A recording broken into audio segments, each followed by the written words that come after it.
Analyse du 28 octobre. Let's go. Bon, il y a la liquidité qui se trouve là ici, que le marché n'a toujours pas réussi à récupérer. Et la liquidité qu'on a laissée la semaine passée. C'est les deux niveaux à surveiller par rapport à Bitcoin. Ensuite, entre ces deux niveaux, il y a plusieurs gaps et liquidités que le marché n'a pas comblées. Voilà. Pour l'instant, à court terme, c'est ce niveau-là à surveiller. Ça, c'est notre MSB. C'est-à-dire que si jamais on casse ce niveau-là, ben on reprend une structure baissière. Voilà. Ça, c'est notre liquidité au niveau des 70 000. Voilà. Et notre dernière résistance. La cassure de cette liquidité va montrer au marché que le range est terminé, qu'on a depuis début août, et qu'on commence une tendance haussière à court et moyen terme.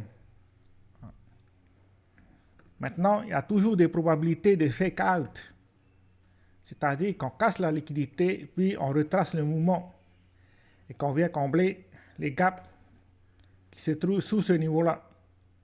Voilà. Après, à partir de cette cassure-là, ben, il y a une tendance baissière.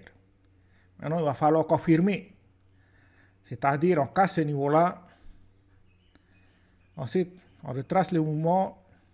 Et à partir de ce moment-là, c'est-à-dire le BOS, à partir de ce moment-là, ben, c'est la confirmation de notre tendance baissière. Ah. Donc, il faut faire attention à ce genre de scénario. Maintenant, si jamais le marché reste dans ce range qu'on a en ce moment entre notre MSB et la liquidité, ben, c'est le meilleur scénario possible.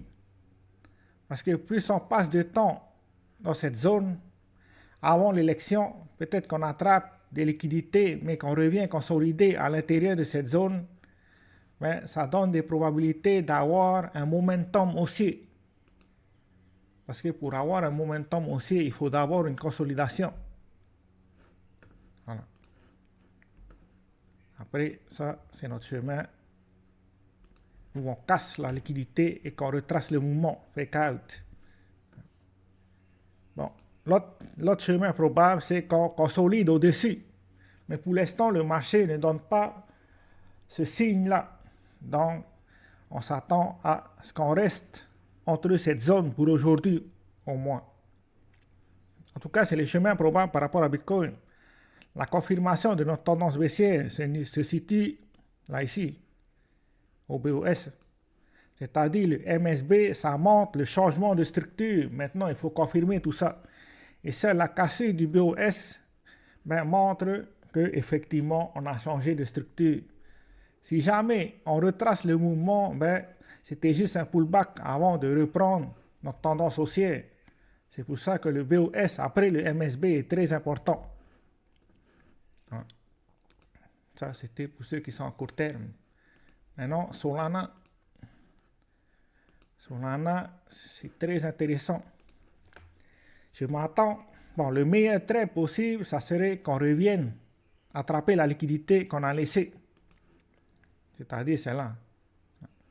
Que le marché vienne attraper, sortir tous ceux qui ont passé le stop loss sous ce niveau-là avant de reprendre notre tendance haussière et d'aller chercher le niveau des 194. Ça serait le meilleur scénario possible. C'est pour ça que si jamais on a ce type de scénario, ben, je vais me placer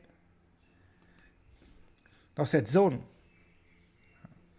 Dès que je vois des confirmations de structure haussière, ben, je compte me placer dans cette zone. Mais il faut vraiment qu'on vienne attraper les stop loss, prendre la liquidité avant de reprendre une structure haussière.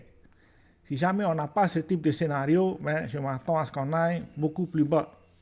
Et là, je n'entrerai pas sur Solana. Donc, il faut vraiment ce type de scénario. L'autre type de scénario, c'est qu'on consolide au-dessus.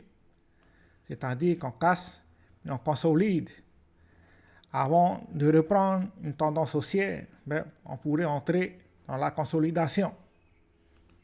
Mais bon, il va falloir avoir des confluences. C'est-à-dire ne pas prendre un trade sans probabilité. C'est tout ce qu'on a pour aujourd'hui. Ciao, ciao.